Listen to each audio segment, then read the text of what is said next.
Hi, my name is Ethan, and I am 20 years old. I have a very intriguing story for you.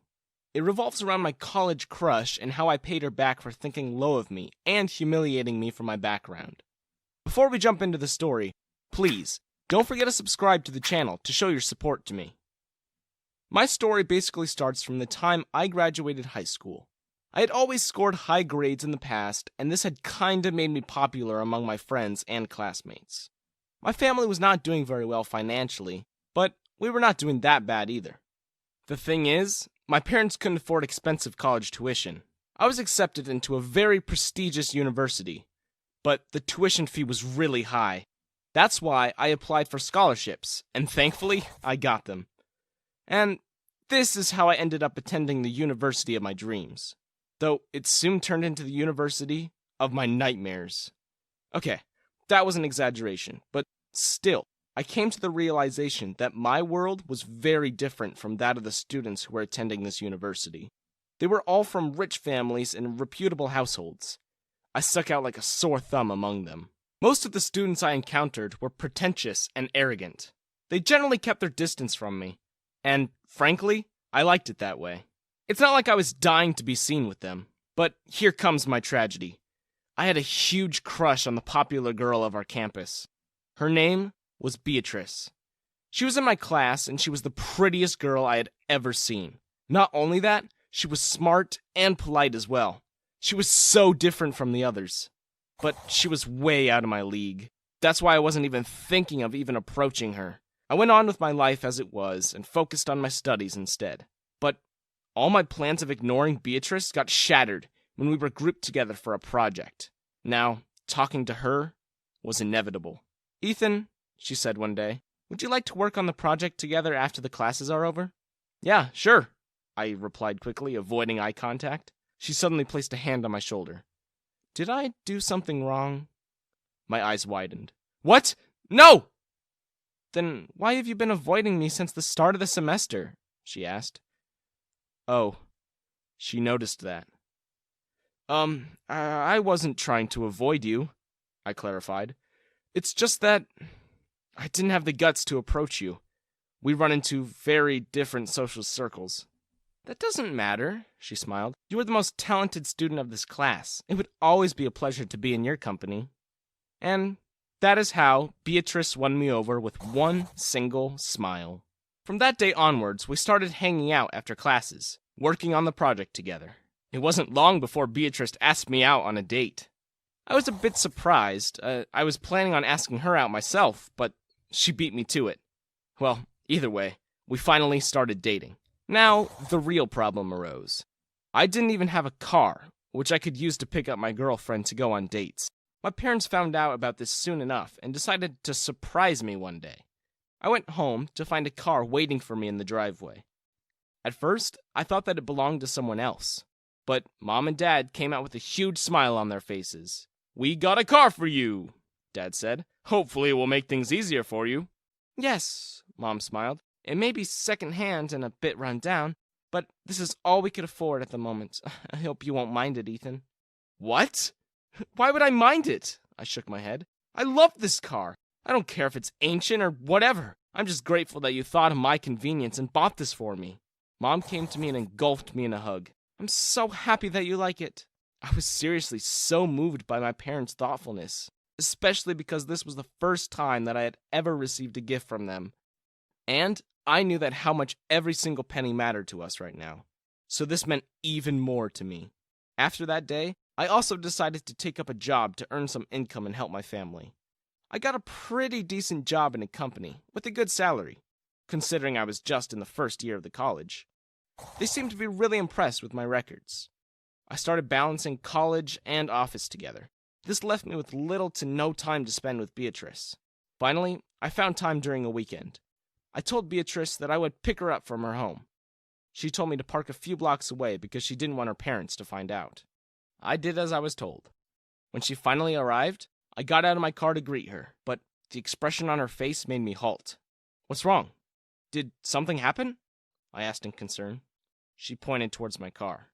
"Please tell me that's not your car." I gave her a confused look. "What? Why?" That's my car. My parents bought it for me. Are you serious? She cried. How can you use such a rundown cheap car? Don't tell me that you use it to go everywhere. Of course I do, I frowned. I didn't bring it to keep it in the garage. Oh God, Ethan. I thought you were better than this, she said. I had no idea that you use such cheap things and have no shame in flaunting them around. I can't be seen with you or this car. What do you mean? I asked in exasperation. I really don't understand. Why are you making such a big deal out of this car? I thought you didn't care about such things. Didn't you say so yourself?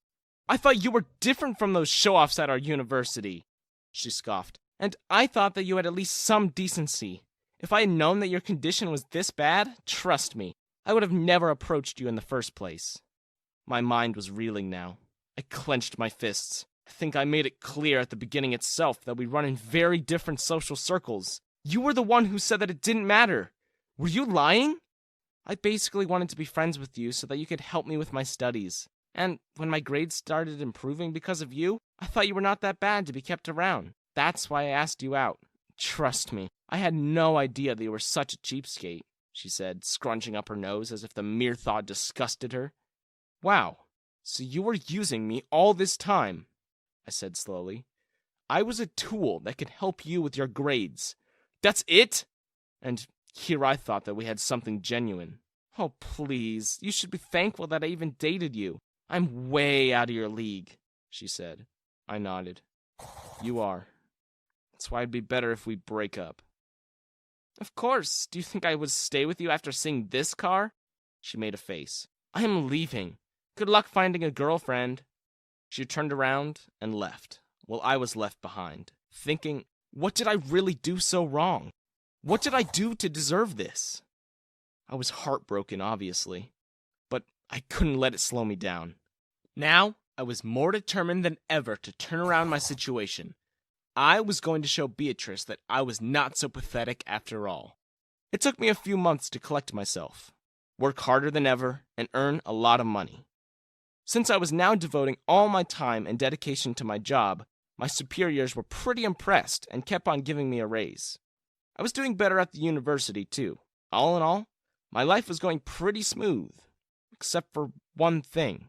Beatrice and her minions had taken it upon themselves to humiliate me at every chance they got. They would sneer at me when I passed the hallways, or whisper behind my back.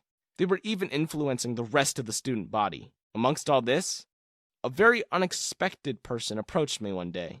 It was Charlotte, Beatrice's sister. I'm sorry about what happened with you, she said. I'm not really proud of what my sister's doing. I was trying to ignore, but it became too difficult in the end. That's why I came to apologize on her behalf. I was honestly shocked. Why would Charlotte even care about how I was feeling, or what was happening with me? Not to be rude or anything, but why do you care? I asked. We're not even in the same class, and we don't know each other. She averted her gaze. That's because I have always admired you from afar. I was honestly so impressed when I first heard about all your achievements in the field of academics. You may not know it, but you're a great source of inspiration. And my admiration slowly turned into a crush. She paused to see my expression. But then I heard that you're dating my sister, and I decided to keep my distance. Wow, I was honestly speechless. I was really not expecting this. She really seems like a good girl. I could easily tell the difference between her and Beatrice. A few days passed, and Charlotte and I became good friends. She was really fun to hang out with, and I was still digesting the fact that she actually liked me. I didn't waste any time asking her out. I was honestly so happy with her. At least she didn't care about what kind of car I was using, or how much I earned. And it was Charlotte who suggested me a way of getting back at Beatrice. Because, quite clearly, we were both fed up of her. So, as Charlotte has suggested to me, I rented a Lamborghini for a week and used it to come to the university every day. Everyone was quite in shock, of course. Believe it or not, suddenly my popularity soared, and the people who were once talking behind my back were now dying to be friends with me. But this was not the real thing that I was aiming for. By the end of the week, I went to Beatrice's house. I was warmly welcomed by her parents, who were impressed by my personality and behavior. Beatrice's expression was quite funny. She had obviously seen the Lamborghini parked outside. Charlotte came downstairs and gave me a hug. "I see your taste in cars has improved," Beatrice said with a smirk. "You should be thanking me. Thanks to you, my taste in women has also improved," I replied, and watched as her expression fell. And, well, what's more, Charlotte and I got inside the Lambo right in front of Beatrice's eyes. After that day, Beatrice didn't dare to ever cross paths with me again, or spread rumors about me. And I guess she had finally learned her lesson that money and materialism isn't everything in the world. Hi, my name's Allison, and here's a true story about me. I was never what you might call one of the beautiful people, not like my best friend, Shona, who's everything I'm not. While I'm on the plump side, short, mousy, and wear glasses, Shona is tall, blonde, and beautiful. Still, we're good friends, and I try not to let the obvious differences come between us. Every Friday night, a group of us head down to the ice skating rink. To be honest, I'm not much of a skater, and I usually spend more time on the floor than skating. At least it gets me out of the house. Dad has a new girlfriend, Avril, and I don't think she likes me. She's much younger than my dad and always criticizing how I look, which makes me feel worse than ever about myself. Shona is always first onto the ice. She's elegant and spins around like a ballerina. I don't mind. I enjoy people watching. I can see Sam Reeves on the ice. I've had a crush on him for years, but like everyone else, he doesn't seem to notice me. And besides, he has a girlfriend. You see, I'm not a very social person. I have this low self-esteem. I've had a few knockbacks from boys, and these days I'm always wary of opening up to anyone new. Anyway, on this particular night, I sat sipping a Diet Coke from a straw and watching the action when I see Tony Franklin. Now, Tony Franklin is an average-looking guy, but has a reputation with the girls. I've never really thought about him before. My crush on Sam is all-consuming. "Hey, Allison, how's it going?" He flashes me this great big smile, and I suddenly know why so many girls fall for him. He stares into my eyes as if I'm the only girl in the world. Tony starts talking to me, and after my initial shock, I start to loosen up a little. His charm is definitely getting to me. I feel honored that someone is interested in little old me. For once in a long time, I start to feel relaxed, and my defenses start to crumble a little. Later on, me and some of the guys are going to grab a burger. "Do you want to come?" His request comes out of the blue, and I pinch my hand to check if I'm dreaming. Nope, definitely not dreaming. A boy has just asked me out on a date. Well, sort of. I can feel my heart start to beat a little faster. Well, a lot faster, actually. He might not be Sam Reeves, but he makes me feel special. "Perhaps your friend Shona would like to come too?" His question is like a slap in the face. So that's it. I should have guessed. Tony's not interested in me at all. He's after Shona. It's silly, but suddenly I feel betrayed. So angry. I'd let my defenses down, allowed a moment of weakness, and had been used. He must think I'm stupid or something. Suddenly, I feel myself standing, which isn't easy when you're wearing ice skating boots, but I try to look as dignified as possible. I don't think I've ever felt as humiliated in my life, not even with my dad's new girlfriend. And in a fit of rage, I throw the Diet Coke straight into his face. "That's what I think of you and your burger. Have a nice time with Shona." I stagger off toward the changing rooms with tears in my eyes. Shona is a good friend and comes to join me in the changing rooms. She asks what's wrong, but I feel so stupid that I don't tell her. It's not her fault that guys prefer her to me. I tell her that I don't feel well, and she walks me home. I see Tony Franklin watching us, and I want to stick 2 fingers up at him. His little plan to use me has backfired tonight. When I get home, I go straight to my room. Dad and Avril are out, as usual. He never went out as much with Mom. Dad's not been the same since Mom died 3 years ago. I think that's about the time I started to pile on the weight. I was so unhappy. Dad was in a mess, too. I wanted him to find someone else, but not someone like Avril. Whenever Avril and I argue, which is most of the time, Dad always takes her side. It's just not fair. I hardly sleep that night, and the sounds of Dad and Avril making out in the next room doesn't help much. Gross. I stay in my room all weekend, moping about. I don't want to go to college on Monday, and I try to keep out of Tony's way. I rush back home from college without waiting for Shona. I don't want to speak to anyone, just want to be safe and on my own again. As soon as I walk into the house, I can tell that something's changed. The living room seems tidier than usual. It takes me a moment to notice.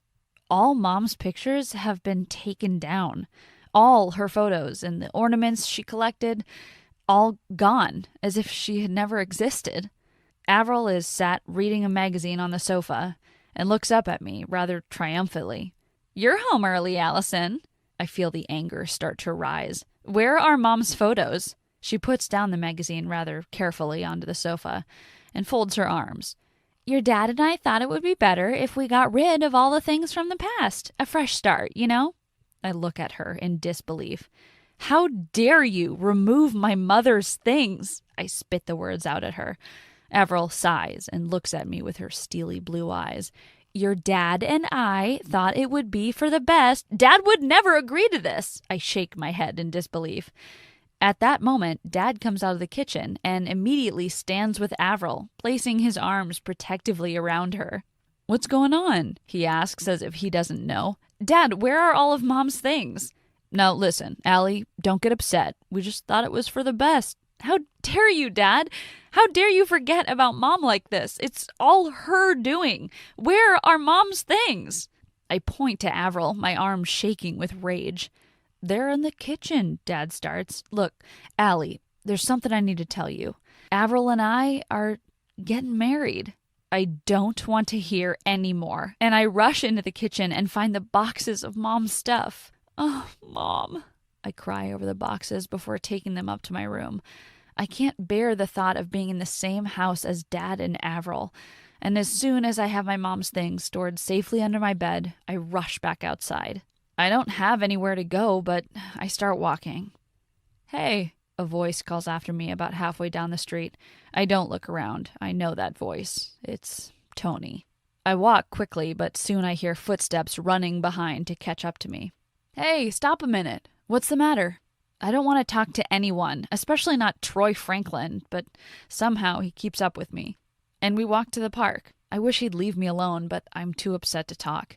I make my way down to the lake to sit on a bench, and Tony sits next to me. "What are you doing here, Tony?" He shrugs. "You seemed upset. I was worried about you."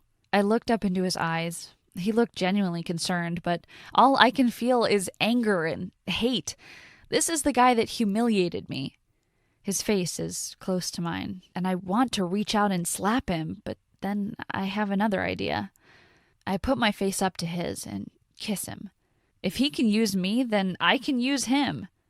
I can feel his surprise, but then I feel his arms around me, and his lips embrace mine.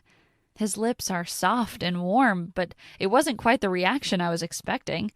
I wanted to shock Tony, and I quickly pull away and stand up. "Just leave me alone, Tony. I hate you." I can feel his eyes on me as I walk away. I manage to keep my distance from Tony for a whole week. Occasionally, I see him at college, but I always turn in the opposite direction. The sight of him disturbs me, and somehow I can't forget that kiss. It's about 2 weeks later, on a Saturday night at the local disco, when I bump into him again. I have not spoken a word to my dad or Avril since the day they moved Mom's things, and it's really frosty back home. It's toward the end of the evening when I notice him. I've been sat at the bar with my Diet Coke watching Sam having a row with his girlfriend. I'm so intent on trying to listen to what they're saying over the music that I don't notice Tony lurching toward me. He's drunk. "Ellie," he slurs, "I've been looking for you." I try and ignore him, but he won't go away and plonks himself on the chair next to me. "Will you join me?" He sways toward the bar. I cross my arms and scowl at him. "Don't you think you've had enough? What would your dad say?" Tony's dad is a police officer, and Tony would be in for it if he was caught. To my surprise, he slams his fist down on the bar. "My dad can go to hell. I hate him." His words strike home to me, and for a moment, I feel almost empathy for this boy I've grown to hate. "Why? What's wrong?" I ask, genuinely concerned. Tony puts his head in his hands. You wouldn't understand." "Try me?" I challenge back. Then it all comes out. He starts telling me how his mom and dad are always arguing and how he hates to go home. I'm sorry, I shouldn't be telling you all this. I gotta go. He stands, and against my better nature, I grab hold of his arm, feeling a sudden rush of sympathy for the guy. Hey, there's no need to... Tony turns toward me, a strange look in his eye. Ellie, Before he can finish his sentence, he lurches forward and grabs me in a passionate and drunken embrace. His lips find mine and crush against me. I'm full of mixed emotions. The guy I hate most in the world is kissing me, and he's drunk, but I feel a slight tingle of pleasure. What on earth is going on? I struggle to get away, but he holds me tight in his arms. Tony! I beat at his back as he staggers about with me in his arms until he finally topples over and crashes to the floor, taking me with him. Hey, are you okay? A hand reaches over to pull me upright. I look up, and it's Sam Reeves. Is this guy bothering you? He asks. We both look down at Tony, lying spread eagle on the floor. He's a sorry sight, a right mess. Come on, I'll walk you home. Sam takes my arm and leads me out of the bar. I can hardly believe it. Sam Reeves is walking me home. It's a beautiful, starlit night, and as we walk, Sam tells me that he's split with Anna, his long-term girlfriend. Apparently, they've been rowing too much. I listen in silence as he unburdens himself. It's been one of those nights. As we approach my house, Sam stops and gazes at me. You know, Allie, he says, you're one of those girls that I can really talk to. Not like Anna, she never really listened. And then he kisses me. I've laid in bed 100 times imagining Sam kissing me, and as his lips touch mine, I wait for the explosion in my heart, the fireworks in the sky. But it doesn't happen. His lips are soft and warm, but I don't get the thrill I imagined. The strange thing is, all I can think about is that kiss with Tony. Damn him. I hate him. He's even ruined this moment for me. Sam says goodnight, and we make a date for the following week. There's going to be a big end-of-term party on Friday night, and Sam asks me to be his partner. I can hardly believe it. All week I spend getting ready. It's the event of the college year, and I want to look my best for Sam. Shona helps. She's so pleased for me, and lends me a dress to wear. I have my hair and nails done, and by the time Friday comes, I can hardly wait. As I look at myself in the mirror, I can't help smiling to myself. The ugly duckling seems to be turning into a swan after all. Coming down the stairs, Dad sees me and stops, his eyes misting over. We've hardly spoken over the last few weeks. Hey, Allie, you look gorgeous, just like your mom. He comes and hugs me, and it seems like the first father and daughter moment we've had since Mom died. Maybe we can work something out after all. Sam picks me up in his car, and I'm so proud. He even bought me a corsage and pins it proudly on my dress. The first person I see when we enter the sports hall is Tony. He looks smart, almost handsome, and something shifts in my heart. I guess that I'm just feeling sorry for him. He smiles, but because I'm with Sam, he doesn't come over. I notice there's no significant other on his arm, which is unlike Tony. It's a great night. We laugh and dance, but something's not right, and I find that at moments I'm looking around the room trying to see where Tony is. It's ridiculous, and I try and pull myself back to the moment. I'm with Sam Reeves, my dream date, but it's not enough. Towards the end of the night, I notice that Sam is distracted too. It's almost time for the last dance, and he seems agitated. Allie, are you all right? Are you having a good time? He asks me. I smile. Of course, Sam. I'm having a great time. Is that why you keep looking out for Tony? He states. I shake my head, start to deny it, but what's the use? Sam has hit the nail on the head. Only one person has been on my mind all night.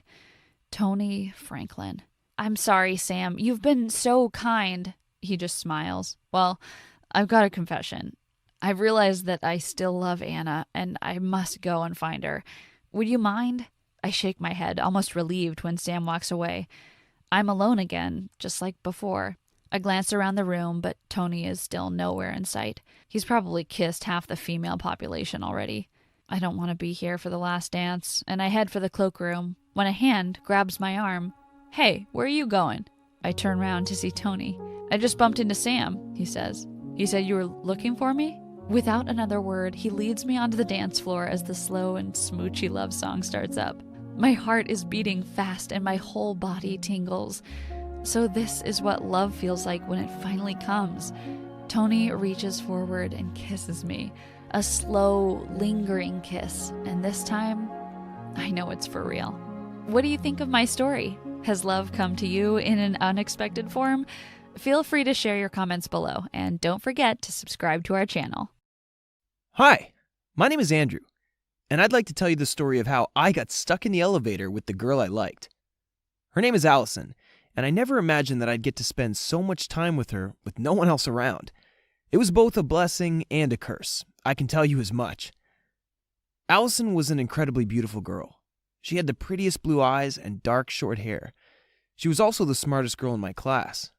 I was in awe of Allison, but was too shy to speak to her, so she didn't even know I existed. The perfect chance to finally change this fact came right after class had ended on a boring Friday afternoon. Most of the students had already left for the weekend, and I saw Allison getting on the elevator. She was probably going up to the library to return her books. I rushed forward, not even thinking twice about it. If I got in the elevator with her, maybe I'd finally get a chance to speak to her. I wanted to find out so much about Allison. What she liked, what she hated, what her favorite book was. I'd admired her from afar for so long, but didn't know almost anything about her personal life. I wanted to change this fact, and I wanted her to know more about me as well. I wished that maybe she might find me interesting, and perhaps, just perhaps, get the courage to actually ask her out on a date. I had daydreamed so often about this moment. There were so many jokes and cute remarks I'd pictured myself saying in every imaginary conversation. She laughed and smiled constantly. She was interested in me, at least in my head. But in the real world, Allison didn't even know my name. Perhaps this was my chance to finally change this fact. The problem was, I had rushed to get to the elevator before the door closed. I wish that she hadn't seen me running, because that would have been so lame. I actually placed my foot in between the doors to keep them from closing, and managed to get inside just in time. When I stepped inside, she gave me a sweet little smile, and then looked up ahead again. As I had imagined, the floor she had selected was the one leading up to the library. She was so responsible and well-read. I know that might not sound like an amazing trait to some people, but to me, it only made me fancy her more. Anyways, I kept trying to talk to her, and knew that the elevator trip would be super short, but every time I tried to open my mouth, I felt sick to my stomach. When I thought all hope was lost, something strange happened. The elevator suddenly rocked from side to side and then came to a sudden halt. We almost fell to the ground, but I managed to hold her just before she tripped over. I ended up with my arms wrapped around her, leaning back against the lift's wall to regain my balance. She blushed and thanked me, standing back up. I felt awful about not having her in my arms any longer, but I couldn't let her know that, so I just smiled timidly and shrugged. We both tried to see what was wrong with the elevator, but it seemed just to be stuck. So we pressed the emergency button and decided it was best to wait for help to arrive. She gave me a few awkward looks, but we just stood there in perfect silence for the first few minutes or two. Finally, she introduced herself, and I pretended I didn't already know her name. I did tell her I thought I had seen her in a few of my classes, and she seemed surprised. Apparently, she had never even noticed me before. That kind of stung, but I shrugged it off. The past didn't matter any longer, only the future. And if I played my cards right, there might be a future for both of us after all. The conversation was admittedly a bit awkward at first. We talked about our classes and the weather, and we kept getting stuck in these uncomfortable silences before one of us dared to speak again. After a while, we tried pressing the button again and heard it ring. Surely someone would be there to help us out shortly, we figured out. After all, the bell was really loud.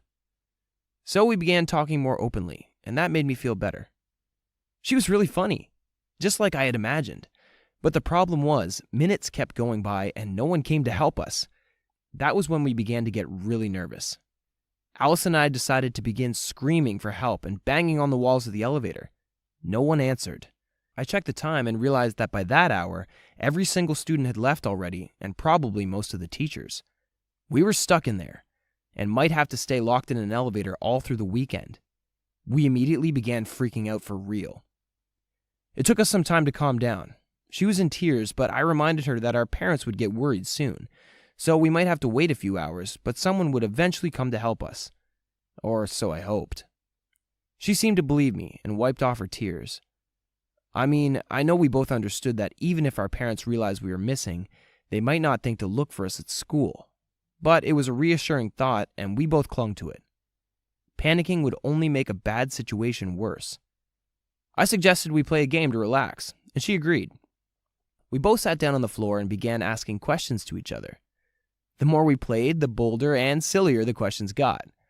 I really learned a lot from Allison, and I told her a lot about myself. I'd never felt closer to anyone in my life. It seemed like the right time to admit my feelings for her had finally arrived. I was going to do it. At long last, I was going to tell Allison that I was in love with her, and I wanted to take her out on a real date. But before I managed to speak up, she suddenly blurted out that she was pregnant. I was in absolute shock. I asked her what she was talking about. Apparently, she'd been keeping that secret bottled up for 2 weeks, and she couldn't deal with it any longer. She needed to tell someone, and I seemed like such a sweet and trustworthy guy. Allison explained that she was dating this guy from another school, and she didn't even realize that she'd gotten pregnant until the morning sickness began. She tried telling him about it, but the guy was apparently not very nice. He once began joking about how he'd run away in a second if a chick ever tried to tie him down with a pregnancy trick. Yes, he used the word chick. What a girl like Allison was doing with a guy like that, I couldn't understand. She was sure that he'd think that she'd gotten pregnant to force him to marry her. She didn't dare tell him, and her parents would be super mad and disappointed with her. Allison told me she felt stuck, and she didn't know where to go for help. I told her that she didn't have to feel that way. It was a bump on the road, but she was smart and strong enough to pull through any adversity. She was so thankful and called me sweet, giving me a peck on the cheek. It was the best and worst moment of my life. I enjoyed the kiss, but I also knew that she was going out with another guy now. So yeah, you can say it was a bittersweet moment. The problem was, it was already really dark outside, and no one had come looking for us. We were both really hungry and didn't know how long we'd be stuck in there. We were getting really worried again that no one would rescue us until Monday. I had a few crackers and a bit of leftovers from my lunch that I shared with Allison, and that ended up being our dinner. Teasingly, I told her that this was sort of a date, and she chuckled at my joke. I wasn't really joking, though, or at least I hoped I wasn't. We barely slept at all that night, too worried and scared to rest. She did place her head on my shoulder and took a short nap, though. Allison was so warm and smelled so good. It was so much temptation to have her there, so close to me. Morning arrived, and still there wasn't any sign that anyone was coming to rescue us. We were getting thirsty, and we shared the last drops of juice that she had in her bag. That was it. From then on, we didn't have anything else to drink or eat, and it was only Saturday. We were really starting to freak out, but I didn't want to let her know that I was scared. After all, she was pregnant, and stress wasn't good for the baby. I tried to distract her by telling her silly stories and talking about my life. I also asked her a lot of questions about her personal life, and little by little, I got her to calm down. It was such a relief. Seeing her doing better made me relax as well. We talked for hours and hours, and really enjoyed each other's company. Sure, the situation was horrible, but at least we had each other. By midday, I finally decided I had nothing to lose. I admitted my feelings for her, and told Allison that a guy like her boyfriend didn't deserve her. If she was with me, I'd help her take care of her baby. She was so surprised at first, but a moment later she smiled. Allison told me that was the sweetest thing that anyone had ever said to her. And then, she kissed me. I couldn't believe what was happening. The kiss was everything I had imagined and more. It was truly a magical moment, and I forgot all about being trapped in that elevator. Suddenly, we heard noises coming from a floor down. Someone was screaming her name. We called back, relieved and surprised. It was the school's janitor, accompanied by the principal and Allison's parents. They knew their daughter would never disappear like that, and that she had been heading toward the library, so they contacted the school's headmaster. No one knew I was there, but I, later on, found out that my parents had gone to the police. The problem was they had no idea where to begin searching for me. We were freed half an hour later, and I had never felt more relieved. Allison hugged her parents, and then she blurted out that she was pregnant. They were so relieved that she was okay that they didn't really get mad at her, so getting stuck in an elevator might have been a blessing after all. The very next day, I got a text from Allison asking me to hang out. She had dumped her good-for-nothing boyfriend and wanted to know if I really meant what I said in the lift. I told her I did and officially asked her out on a date. That was 5 years ago. Now we're married, and I adopted Allison's daughter. She is the most amazing little girl in the world. Thank you for watching. Have you ever had a crush on someone who doesn't even know your name? Tell us about it in the comments. Don't forget to subscribe and check out the other videos on the channel.